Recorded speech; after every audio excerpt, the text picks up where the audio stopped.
ভালোবাসা মানে যেটা দিল থেকে আসে, যেটা অন্তর থেকে আসে। মনে রাখবেন ভালোবাসা কাকে বলে, শুনে রাখুন। ট্রু লাভ কাকে বলে? যেই ভালোবাসার মধ্যে স্বার্থ থাকবে না, চাহিদা থাকবে না, চাওয়া থাকবে না, পাওয়া থাকবে না, শুধু ভালোবেসে যাবে, এটার নাম ভালোবাসা।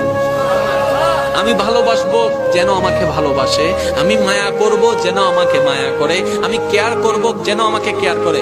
ডাজন্ট ট্রু লাভ, এটাকে ট্রু লাভ বলে না।